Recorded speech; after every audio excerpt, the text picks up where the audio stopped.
Science rally in New York City. We have a very wonderful lineup of speakers here today. I will ask if a speaker is planning to speak today, please come to this front left area of the stage and check in with Raina over there in the black beanie. And we will start the queue right now. So without further ado, I would like to introduce our first speaker. So first we will have Dr. Harold Varmus, he's a tumor virologist by training and a current professor of medicine at he's also a former NIH director and casually a Nobel laureate too. Please welcome him to the stage. We can't make America great by firing, harassing, and mocking those who do them well. Yeah! So today, let's stand up for science. Thank you very much.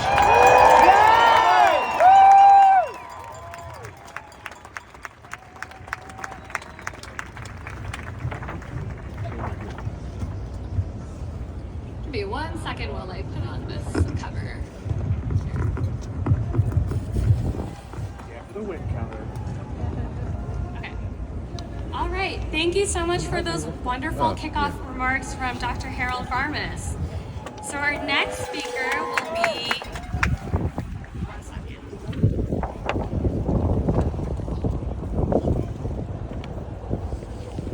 So our next speaker will be Caitlin Williams. She is a postdoc in the pediatrics department at Weill Cornell and a member of the Postdocs United UAW chapter. Please give her a warm welcome.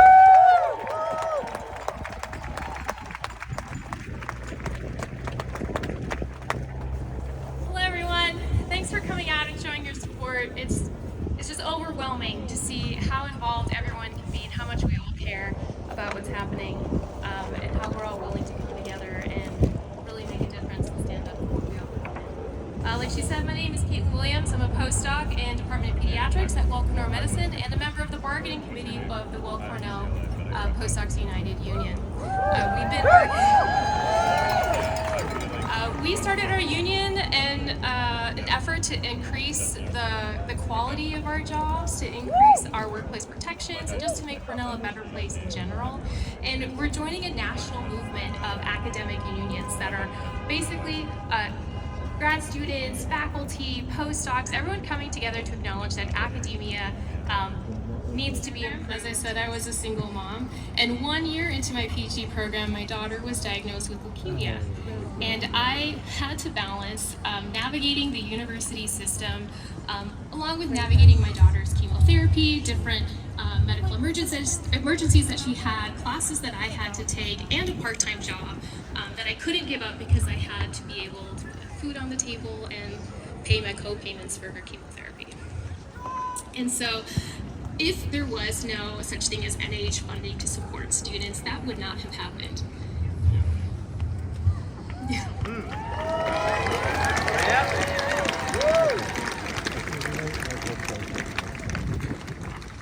So, as a recipient of grants that are targeted for people like me, people that are underrepresented minorities in STEM, I was given that opportunity to be able to conduct my research, to attend conferences, career development courses, and publish papers, and be able to stay in school and actually be the first in my family to get a PhD.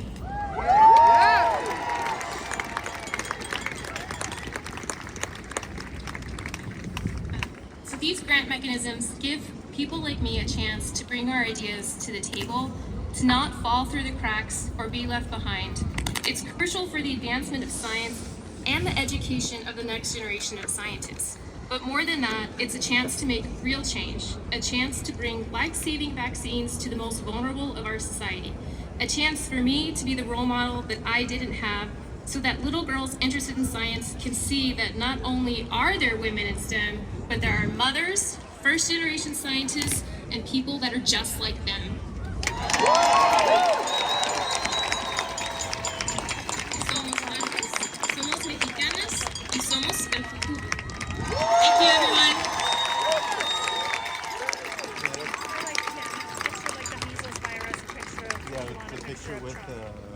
Trump and then Elon jumping. Thank you so much for those remarks, Caitlin. Our next speaker is Dr. Jan LeCun, who is from NYU and the Chief AI Scientist at Meta and a Turing Award laureate.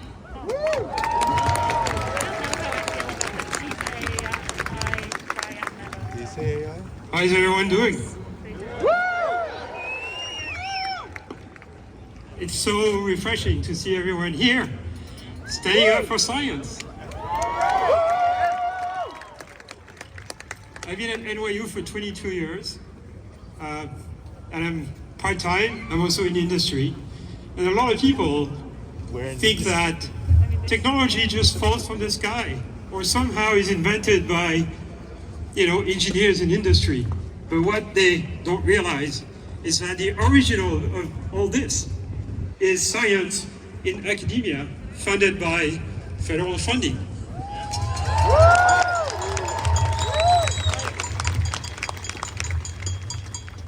I used to work at Bell Labs across the river. Then I moved to NYU. Now I share my time between NYU and Meta. And I tell you, I know a little bit about how new science and new technology appears. And the seed is always from federal funding in universities. And then it gets developed. And that's what requires more money, but it's private money. So there is this myth somehow that industry will pick it up. It's just not true. Private funding does not fund long-term research because the return is just too far in the future. Now, I've been known for, responding to Elon Musk on Twitter. And I've been doing this defending rationalism, defending scientists like Anthony Fauci, for example.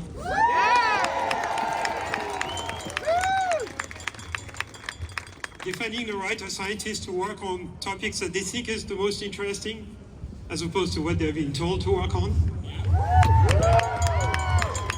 Defending open science, meaning the right to publish what you invent so that others can profit from it.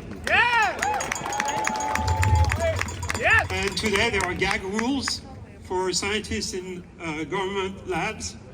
They can't talk about certain topics. That's ridiculous.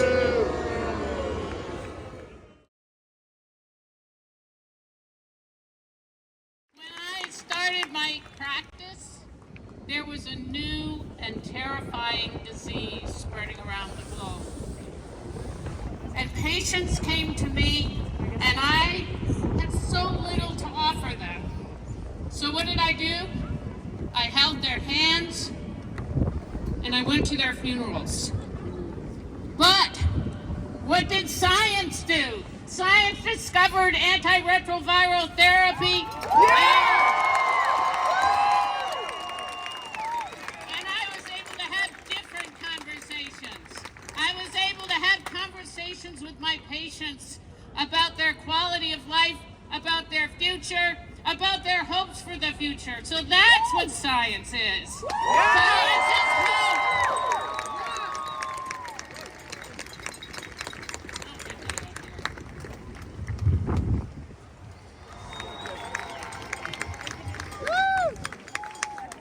And you know what?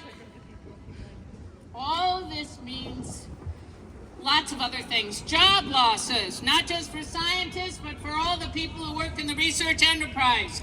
It means uncertainty at universities, resulting in many schools freezing their graduate school admissions, freezing faculty and staff hiring, closing of DEI programs.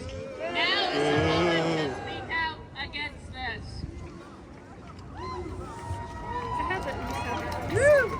But most devastatingly, all this means that advances in knowledge will be delayed, the scientific workforce will be hobbled, and discoveries and innovations that improve our world will be forgone.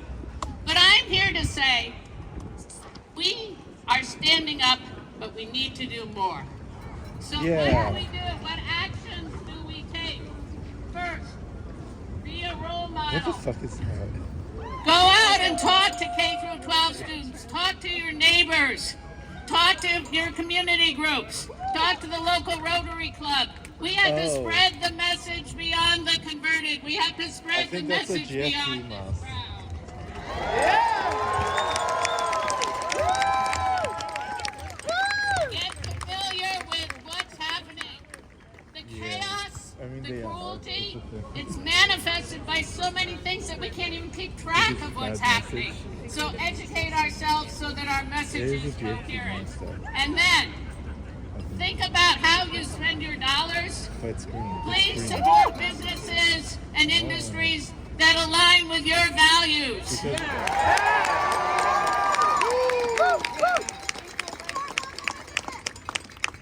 And then finally, express our thanks People have Teslas. to those government and other leaders who are standing up for the cause, like the speakers that you heard from today. We have to have a voice. We have to tell them that we appreciate what they are Well, I doing. don't think it's anyone's gonna be. So I want to finish by telling you one story about my current day job. It was mentioned that I'm president of the Lasker Foundation, where we work to increase support for medical research. And one way we do that is we give out the Lasker Awards. I want to highlight one of them. In 1983, Morris Hilliman received the Lasker Award for the MMR vaccine. And because of him, measles was eradicated and declared eliminated in this country. And yet, what are we seeing today? People are literally dying Follow the story. because we Yeah. have not trusted science. Literally. So let's make sure that we preserve lives through science.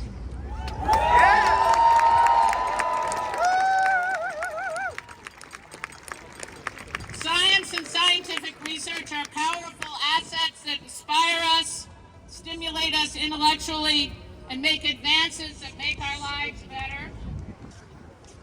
So in closing, it has been said that every great advance in science has issued from a new audacity of the imagination. Now is the time to be audacious. Now is the time to imagine more. Now is the time to celebrate science. And in doing so, now is the time to ensure that science creates a better, healthier, and more just world for all. Thank you for working on that.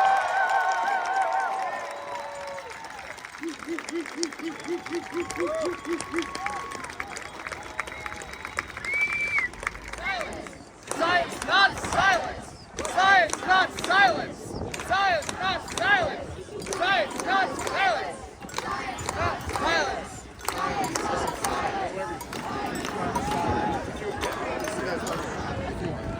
Okay, thanks everyone. I'd like to thank Dr. Wilson again for her amazing remarks and for Raina for leading a chant interlude. So now we're going to invite our next speaker, who is Griffin Gowdy. He is a graduate student and a member of Scientist Rebellion. Please give him a warm welcome.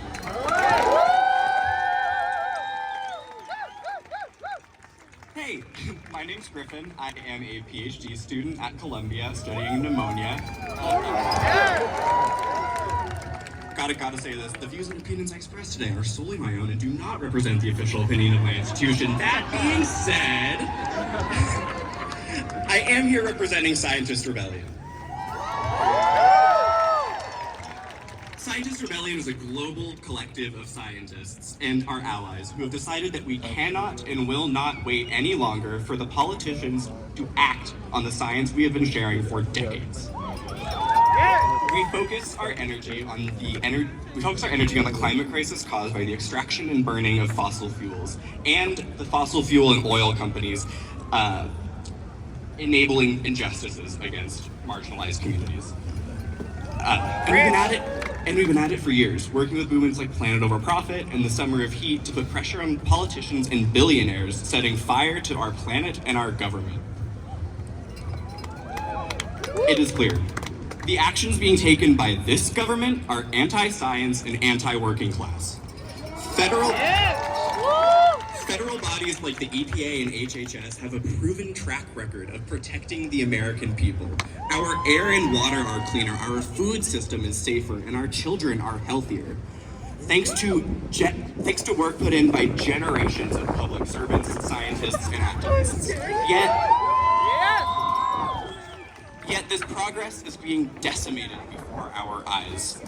For now, we get to brag that NOAA can predict hurricanes, that heroes at the FDA prevent harmful drugs from hitting our shelves, and that the NIH regularly enables the discovery of cures that half a century ago seemed impossible.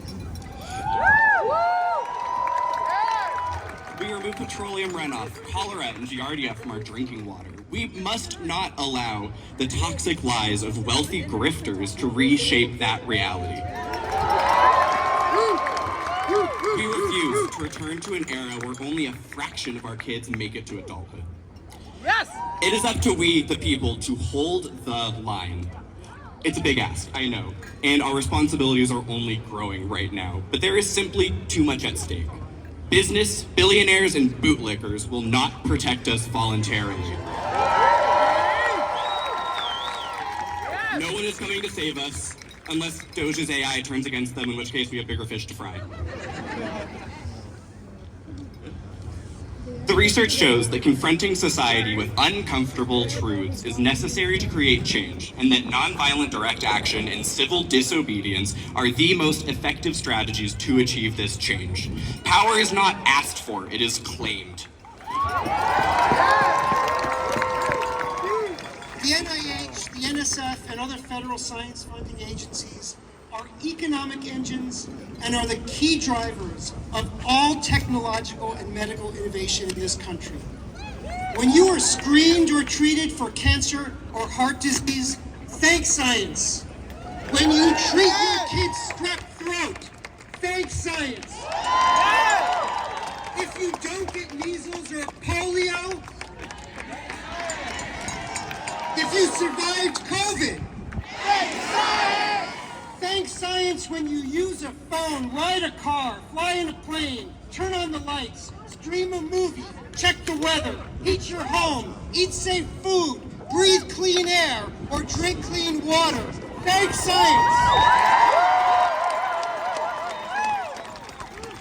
Now, the assault on science is taking place through illegal executive orders, through far-right cabinet picks, and through a financial coup by Doge and the greedy, self-serving billionaire Elon Musk. They are assaulting the federal workforce, including at the NIH and NSF and other agencies. Make no mistake, this is the enactment of Project 2025. It is a planned and coordinated assault on science. But we are witnessing more than an attack on science. What we are witnessing is a coup by a group of billionaires who are dismantling the federal workforce, threatening the existence of unions, and stealing our hard-earned funds for healthcare and Social Security in order to enrich themselves further. This is also an attack on the survival of our system of education. No fascist regime has ever tolerated a liberal arts and science education system. Whether it is done by financial means, by threats to individuals, or by bombs, scholasticide in Nazi Germany, in Gaza, and here in the United States are inextricably entwined with the goals of censorship and repression. Now, I have been thinking of late about a scientist named Karl von Frisch. He was a prominent scientist at the University of Munich at the time when the Nazis were gaining power in the waning days of the Weimar Republic. The Nazi movement destroyed education. They assaulted academia. They attacked, undermined, and politicized science. But of course, as we all know, their movement did not limit their attacks to science. As we all know, they also dehumanized, deported, and then exterminated Jews, Romani people, queer people, the disabled, and leftists. Despite having one Jewish grandparent, von Frisch never fled Germany. He was never fired from his professorship. He was never sent to a concentration camp. Von Frisch protected himself by cooperating with fascism. He incorporated Nazi eugenic ideas into his teaching and into his textbook. He said, and I quote, "I kept up the spirit of doing research by immersing myself into work and, as much as possible, by ignoring what happened around me, which was beyond our control," unquote. After the war, he reflected, quote, "If there had been a consensus amongst universities, they may perhaps have succeeded in fighting back," unquote. Now, although von Frisch remained silent and cooperated with fascism, others at the University of Munich formed the now famous anti-fascist group called the White Rose. I just want to say a word about creativity, your creativity. So most creative work in science and technology comes from young people. It comes from the young people that populate the labs in academia. It comes from the people that have organized this event. A hand for y'all. Just look at the Nobel Prizes, because I'm here. The vast majority are awarded to researchers in academia. There are only a handful that went to industry. And mostly they're awarded for work done early in your careers. Breakthroughs either in health or technology come from younger researchers and from engineers. Once they move to industry, the spark often fades. That academic environment gives them the freedom to explore new ideas. It gives you space and time to try new things. In medicine, the magic does not happen at big pharmaceutical companies. The magic happens at teaching hospitals or research centers. The magic happens at Mount Sinai. The magic happens at Albert Einstein, at Weill Cornell, at SUNY Downstate, and so many other places. I myself work on artificial intelligence, and I can assure you, even in AI, the new ideas do not come from OpenAI or Google or Meta, no offense, Jan. The ideas that will make a difference in 5 years from now are being hatched right now here at NYU, at Cornell, at Stony Brook, and at the City College of New York. Defunding these academic research institutions is a dumb and short-sighted idea. Defunding young medical investigators risks the health of our nation. Defunding the engineers of the future risks the prosperity of the United States. Academic institutions and their students are the engine of prosperity. So let's stand up for science.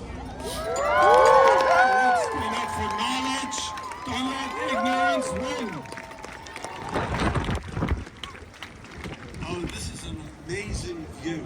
This is so wonderful. Thank you all for being here. This is fantastic. It's really great. I don't know what the rest of you have been doing over the last couple of weeks, but for me over the last couple of weeks, I have been watching congressional hearings and screaming at the screen most of the time. And it has been just astonishingly upsetting. We are in the era of doublethink and newspeak that George Orwell talked about in 1984. We have someone like Jay Bhattacharya coming up and first saying he doesn't know what indirect costs are, and then saying, oh, it's a tip. And we know, everyone knows how we feel about tipping. So, unbelievable. And then, Robert, Kennedy Jr.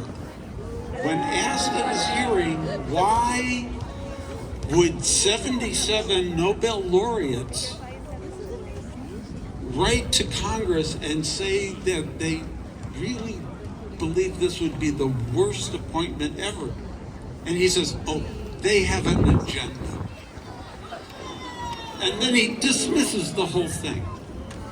So I think it's time for me to say what my agenda is.